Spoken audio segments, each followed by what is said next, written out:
그런데 그 차들의 특징을 살펴보게 되면요, 옛날에 사용하던 엔진이 아니고요, 아주 깨끗한 새 것으로 교체된 것을 볼 수가 있습니다. 껍데기는 옛날 건데 엔진은 현대 것으로 아주 새 것으로 교체한 모습을 볼 수 있습니다. 그렇기 때문에 100년 가까이 된 차들도 이렇게 움직일 수가 있는 거죠. 우리가 예수 믿는 것도 똑같습니다. 예수 믿는 것은요, 영적으로 오적육부가 다 썩어 문드러져서 엉망인 사람을 예수 그리스도의 십자가 보혈로 완전히 드러내고 새로운 내장으로 이식 수술을 받아서 완전하게 새로운 인생을 시작하는 것과 똑같습니다. 그런 인생은요, 최고의 축복을 받은 인생이죠. 하나님께서는 우리들의 겉모양은 그냥 놔뒀어요. 여러분들 예수 믿기 이전과 이후가 겉모양이 달라졌나요? 그렇지 않습니다. 하나님께서는 우리의 겉모양을 그대로 놔두신 채로 우리의 속사람을 예수 그리스도의 보혈로 완전하게 바꾸어 놓으셔서 우리들로 하여금 새 삶을 살게 해주셨습니다. 오늘 말씀은 우리가 예수를 믿게 되었을 때에 하나님의 말씀이 우리를 어떻게 변화시켰는가 하는 것입니다. 정말 이 변화야말로 우리들에게는 위대한 변화다, 그렇게 이야기할 수밖에 없습니다. 오늘 본문 17절 보겠습니다. 그러므로 내가 이것을 말하며 주 안에서 증거하노니 이제부터 너희는 이방인이 그 마음에 허망한 것으로 행함같이 너희는 행하지 말라. 사도 바울은 에베소 교회 성도들에게 이방인들과 하는 것 같은 삶을 살지 말아라, 그렇게 말씀하고 있습니다. 그럼 이방인들이 사는 삶은 도대체 무엇이라는 거죠? 어떻게 다르냐 하는 겁니다. 한마디로 이방인, 즉 예수를 모르는 사람들의 삶은 정상적인 삶이 아니다, 그렇게 이야기합니다. 세상 사람들은 그리스도가 누구신지 알지 못하기 때문에 자기 자신도 모릅니다. 그러면서 행복이라는 것을 찾아 나서죠. 이 세상에 잘 먹고 잘 사는 일이 인생의 최고의 목표로 삼고 그것을 쫓아서 찾아다닙니다. 그래서 사람들이 서로 짓밟고요, 높은 자리에 올라가기 위해서 다른 사람들을 뭉갭니다. 다른 사람들보다 더 출세하기 위해서 발버둥을 치는 거죠. 이게 이방인들이 살아가는 삶이라는 겁니다. 근데 예수 믿는 사람들은 그렇게 살아서는 안 된다라는 것이죠. 솔로몬은 이것을 일찍이 허무한 것을 알고 있었어요. 그래서 성도서 1장 2절에서 이렇게 말합니다. 헛되고 헛되니 모든 것이 헛되다. 헛되고 헛되니 모든 것이 다 헛되다, 그렇게 고백을 합니다. 그러면서 1장 14절에 가보면 내가 해 아래서 행하는 모든 일을 보았노라. 보라, 모두 다 헛되어 바람을 잡으려는 것이로다. 해 안에 세상에 있을 때에 보니까 많은 사람들이 무엇인가 쫓아다니는데 그거 다 헛된 것이더라. 그건 마치 바람을 잡으려는 것과 똑같은 것이더라. 솔로몬이 어떤 사람입니까? 세상의 부귀영화를 다 누린 사람입니다. 아마 그 어떤 사람도 솔로몬이 누렸던 영화를 누린 사람은 이 세상에 전무후무할 것입니다. 그런데 그것을 누린 솔로몬의 고백이 무엇이냐면 헛되다는 거예요. 다 쓸데없다라는 것입니다. 솔로몬이 여기서 헛되다라고 말하는 것은 무엇인가 있는 줄 알고 쫓아갔는데 실제로 가보니까 아무것도 없더라는 겁니다. 그런 뜻이에요.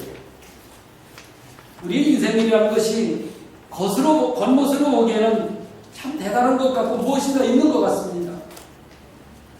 그러나 막상 그 모든 것을 파고 들어가 보면 빈 껍데기 뿐이지요. 그 이유가 무엇입니까? 인간의 마음의 자체가 황무하기 때문에 그런 겁니다. 하나님 없는 인간의 마음은 황무지에 불과한 겁니다. 사실 우리가 예수 믿기 전에는요, 인생에 분명한 목표도 없이 다른 사람들이 다른 사람을 따라가는 그런 삶을 살았어요. 정말 인생의 목표가 뚜렷한 사람은 별로 없어요. 아이들에게 물어보면 너 이 다음에 무엇이 되려고 하니? 물어보면 글쎄요라는 대답이 되거든요. 그러다 보니까 하나님을 찾는 사람들보다는 세상의 부귀와 물질과 그리고 권력을 쫓아서 그것을 따라가려고 하는 사람들이 너무나도 많은 것이죠. 한마디로 말하면 허무한 시간을 보낸 내 자신을 발견하게 됩니다. 사도 바울은 오늘 말씀에 이런 것들이 바로 이방인들이 하는 것이다, 그렇게 말씀하고 있습니다. 그러면서 이방인들처럼 행하지 말라라고 우리에게 권면해 줍니다. 세상 사람들은 자신이 누군지 알지 못한 채로 이 세상에서의 행복만을 추구하고, 그리고 이 세상에 잘 먹고 잘 사는 것에 목표를 두고 있기 때문에 사도 바울은 그런 잘못된 이방인의 삶을 따라서 행하지 말라라고 우리에게 권면해 준 겁니다. 예수 믿는 사람들은 그렇게 살아서는 안 된다는 거예요. 18절 봅니다. 그들의 총명이 어두워지고 그들 가운데 있는 무지함과 그들의 마음이 굳어짐으로 말미암아 하나님의 생명에서 떠나 있도다.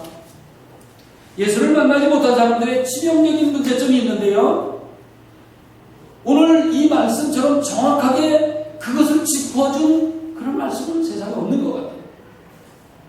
예수를 모르는 사람들의 치명적인 문제가 무엇이냐를 분명하게, 아주 정확하게 지적을 해주고 있습니다. 예수를 만나지 못한 사람들은 두 가지 치명적인 문제점을 가지고 있다는 거죠. 즉, 하나님을 모르는 사람들의 특징 중 하나가 뭐냐면 영혼의 병을 갖고 있다는 겁니다. 영혼이 병들어 있다는 거예요. 그리고 또 다른 하나는 마음의 병이 들어있다는 거죠. 영혼의 병은 무엇입니까? 영적 지각이 마비되어서 죽어있는 상태를 말하는 것입니다. 그 영혼의 병이에요. 이것을 성경은 오늘 말씀에 그들의 총명이 어두워지고 그들 가운데 있는 무지함이다, 이렇게 표현을 하고 있습니다. 어려운 말이지만 간단한 거예요. 영적 지각이 마비되어서 죽어있는 상태다. 우리가 세상을 살아가기 위해서는 세상적인 지식을 습득해야만 합니다. 다른 말로 말하면 세상 공부해야 한다는 말입니다. 학교 다녀야 한다는 말이죠. 여러분 자녀들 학교 보내셔야 합니다. 예수 믿는다고 학교 안 다니면 곤란해요.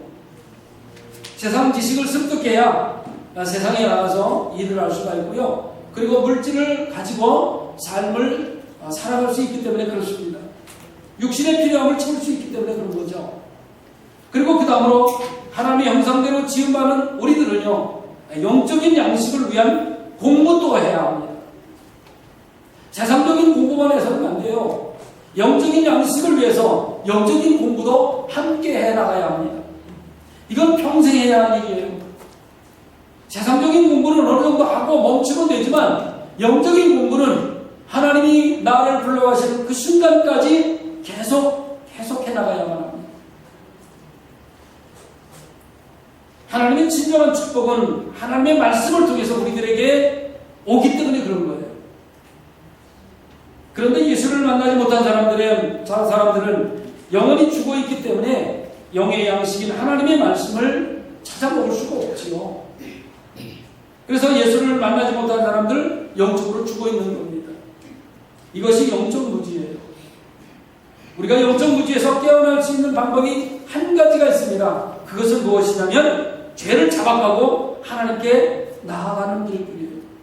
그런데 그것은 인간의 의지와 인간의 공로로는 안 된다는 거죠. 나갈 수 있는 방법이 무엇입니까? 예수 그리스도의 보혈입니다. 그 십자가의 보혈의 공로를 의지하고 나가야만 합니다.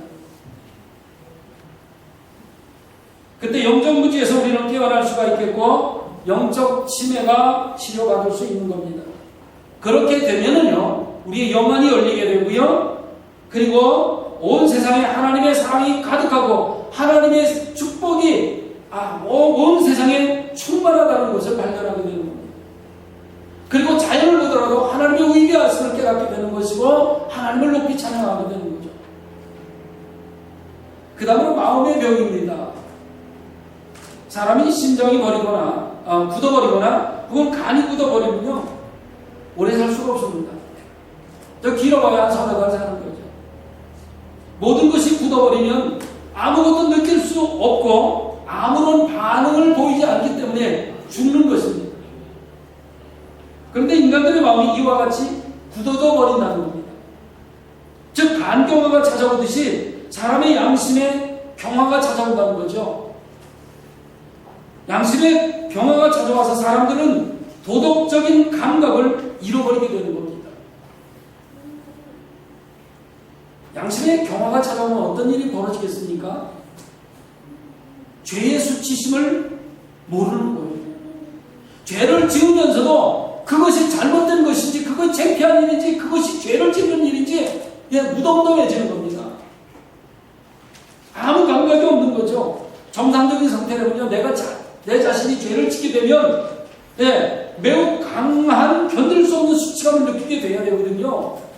그런데 죄를 짓고서도 오히려 뻔뻔스러워지고 전혀 수치심을 느끼지 못하게 되는 거예요. 그걸 성경은 양심의 화인마저다 그렇게 말합니다. 그렇기 때문에 우리 그리스도인들은 죄에 대한 감각 능력을 상실하지 아니하도록 언제나 양심의 고삐를 늦추지 말아야 합니다. 그뿐만이 아니라 죄에 대항하는 칼날이 무뎌지지 아니하도록 겸손할 필요가 있는 것입니다. 늘 하나님의 말씀에 하나님 말씀을 경청해야 되고 하나님 말씀을 읽어야 되고 그 말씀 따라 삶을 살아갈 수 있도록 늘 성령 하나님 앞에 의탁하는 삶을 살아야 합니다. 그게 성령 충만한 삶이에요. 그렇지 않으면 칼날이 묻어져요. 죄에 대항하는 칼날이 묻어져서 죄를 짓고서도 그거 죄를 지었는지 말았는지조차도 모릅니다. 19절 봅니다. 그들이 감각 없는 자가 되어 자신을 방탕에 방임하여 모든 더러운 것을 욕심으로 행하되. 예수를 모르는 사람들의 삶을 정확하게 오늘 말씀은 전달해주고 있습니다. 우선 앞에서 말씀드린 것처럼 마음이 굳어지니까 아무 감각이 없다는 진단을 내리고 있습니다. 다시 말씀드리면 아무 생각이 없이 삶을 산다는 거죠. 그저 하루하루 되는 대로 산다는 거예요. 죄를 짓게 되면 죄를 짓는 거고 남을 짓밟게 되면 짓밟게 되는 거고 아무 감각이 없이 그저 살아가는 거예요. 무엇을 위해서요? 자기 욕망을 위해서. 욕심을 위해서. 오로지 생각하는 것이라고는 육체의 욕망뿐입니다. 그래서 자신을 방탕에 방임해버리는 거죠. 여기서 방임한다는 말은 세상의 욕망 앞에 자포자기 해버린다는 말입니다. 죄로부터 자신을 지키려고 하지 않는 거죠. 죄를 보면 피하거나 도망해야 하는데 그 죄를 대항해서 싸우려고 들지 않는 거예요. 죄에 잡아먹히는 거죠. 오히려 아무 생각 없이 죄에 잡아먹히거나 끌려가는 거예요. 그리고 나서 모든 더러운 것을 욕심으로 다 행한다는 것이죠. 그게 자신을 방임시키는 거예요. 죄에 대하여 방임하는 것입니다. 이것처럼 무서운 일은 없어요. 20절 21절 갑니다. 오직 너희는 그리스도를 그같이 배우지 아니하였느니라. 진리가 예수 안에 있는 것 같이 너희가 참으로 그에게서 듣고 또한 그 안에서 가르침을 받았을진데. 사도 바울이 지금 에베소 교회 성도들을 향해서 너희는 그리스도를 그같이 배우지 않았다. 그럼 이 말이 무슨 말이겠습니까? 무엇을 뜻하는 것일까요? 너희는 그리스도를 그렇게 배우지 않았다. 우리가 예수님을 만나고 하나님을 알아갈 때에 우리에게는 엄청난 변화가 일어납니다.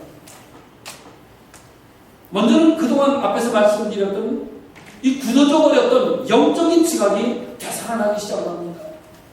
여러분들이 예수를 나의 구주로 고백하고 그리스도의 보혈을 그 보혈의 공로를 의지해서 하나님 앞에 나올 때에 제일 먼저 일어나는 것이 무엇이냐면 영적으로 굳어져 있던 지각이 되살아나는 거예요. 그래서 예수님께서 나를 위해 십자가에서 대속제물이 되어주심과 부활을 믿게 되는 거죠. 그래서 예수 안에 있는 새 생명을 얻음으로 말미암아 새 사람을 살기 시작을 하게 되는 겁니다. 옛사람을 다 벗어버리고 새 사람으로 삶을 살아가게 되는 겁니다. 그뿐만이 아닙니다. 예수님의 십자가가 내 모든 죄를 다 가져갔다라고 하는 것을 깨달아 알게 되는 거죠. 한마디로 말하면 나의 지금 모든 죄를 다 예수님께 뒤집어 씌우었고 예수님이 그 죄를 다 가져가셔서 십자가에서 못 박아 죽으심으로 말미암아 예수님 안에 있는 새 생명을 나에게 허락하셨다는 것이 깨달아 알게 되어지는 거예요. 믿게 되어지는 거예요. 그리고 그 은혜가 너무나도 고맙고 감사해서 잘못 살았던 옛 세월을 다 청산해버리고 예수님을 본받는 참된 자녀로서의 삶을 살려고 몸부림을 치는 거예요. 그 다음으로 굳어져 딱딱해졌던 마음이 솟아나기 시작합니다. 새로운 싹이 돋아나듯이 굳어졌던 그 마음 속에서 새싹이 돋아나기 시작을 합니다. 그러면서 죄에 대해서 수치심이 살아나게 되는 거죠. 죄를 지게 되면 너무나도 수치한 거예요. 내가 왜 이렇게 살아?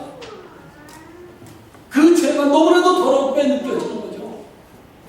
예수님을 만나지 못했을 때는 죄를 지어도 무덤덤했어요. 그게 뭔지 몰랐어요. 그러나 예수님을 만나고 예수 그리스도를 나의 구주로 고백한 이후에는 죄를 지게 되면 수치심을 느끼기 시작합니다. 그래서 말씀을 사모하게 되고 은혜가 충만해서 모든 죄를 다 털어내지 않으면 마음이 편하지 않은 거예요. 그래서 엎드려 자복하고 회개하는 거예요. 하나님 오늘 내가 이러한 죄를 졌어요. 그리스도의 보혈로 용서해 주세요. 울며 불며 뒹굴르는 거예요.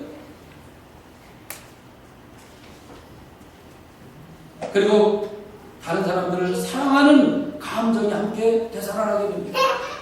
과거엔 자신을 사랑할 줄 몰랐어요. 자신을 학대했어요. 대충 살아도 괜찮다고 생각했어요. 그러나 이제는 나를 사랑하게 됐어요. 나를 사랑하면서 다른 사람도 사랑하게 된 거죠. 다른 사람도 소중하게 여길 줄 알면서 다른 사람들에 대해서 함부로 하지 않게 되는 거예요. 소중하게 여기고 그를 세워줄 줄도 아는 거고요. 그를 긍휼히 여기고 불쌍하게 여기는 마음도 되살아나기 시작을 하는 겁니다. 그뿐만이 아닙니다. 기쁨의 감정도 되살아납니다. 어떤 일을 만날 때마다 기쁘고 행복해요. 그 사람들을 만나면 고백합니다. 나는 행복합니다. 나는 너무나도 기뻐요. 왜? 예수님이 함께 하시니까. 말씀을 늘 사모하기 때문에 말씀을 들을 때마다 하나님의 성령이 마음에 임해서 늘 기쁜 마음으로 마음을 소유하게 됩니다. 그리고 그것이 얼굴에 드러나게 됩니다. 그뿐만이 아닙니다. 거룩한 열정이 되살아나죠. 예수님을 만나기 이전에는 참 마음이 차가웠어요. 생각도 차가웠어요. 아주 냉철했어요. 누구를 대해도 쌀쌀 맞았고 자기 마음에 들지 않으면 말도 섞지 않았을 뿐만 아니라 아주 툭툭 내쏘았어요. 그 사람들에게 상처를 주었다는 거죠. 그러나 예수님을 만나고 난 이후에는 십자가에 놀라운 그 사랑을 내가 받은 사람이기 때문에 다른 사람들을 사랑하며 그 어떤 환난이나 어려움이 나에게 찾아온다고 할지라도 그 열정으로 너뿐이 이거라는 그런 믿음의 소유자가 되는 거죠. 특히 교회 봉사할 때 누가 안아주거나 말거나 나는 기뻐요. 주님이 나를 위해 십자가에 죽으심으로 인하여 나는 새 생명을 얻었으니 기뻐요. 누가 안아주면 어떻고 안 안아주면 어떤가.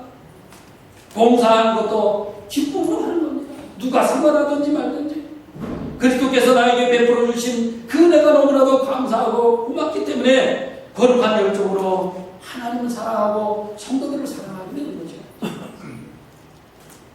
그리고 무엇보다도 예수님을 만나게 되면 나의 언어 생활이 바뀝니다. 언어와 행실이 바뀌게 되는 거예요. 옛날에는 툭 쏘는 말투여서 다른 사람들에게 말치기가 참 어려웠어요. 그렇지만 예수님을 만나고 난 이후에는 표정도 변하게 되고 말투도 부드럽고 아름답게 변화가 되는 거예요. 보통 사람들이 착한 일을 하는 것은요, 일시적일 수도 있고 충동적일 수도 있어요. 그건 우리 속에 남아있는 어떤 본능 때문에 그런 겁니다. 본능 때문에. 그러나 예수를 나의 구주로 영접하고 새 사람이 된 신앙인의 선행이라고 하는 것은 결코 충동적이거나 일시적이 아니라는 거죠. 그렇다고 남에게 잘 보이려고 그 일을 하는 것도 결코 아닙니다. 오직 기쁨으로 주님이 나를 위해 십자가에 죽으심으로 말미암아 내가 새 생명을 얻어 새로운 삶을 살고 있다고 하는 그 기쁨과 감격 때문에 다른 사람을 사랑하고 내가 헌신하고 봉사하는 것 자체가 행복으로 느껴지는 거예요. 오늘 이 말씀은 우리가 그리스도 안에서 얼마나 위대한 변화를 체험하느냐, 그것입니다. 내가 예수를 믿고 난 이후에 나의 삶이 얼마나 변화를 가져오고 있느냐 하는 문제입니다. 여러분들은 어떤 변화를 가져오고 있습니까? 예수를 만나기 이전과 예수를 만나고 난 이후의 삶이 얼마나 변화하셨습니까?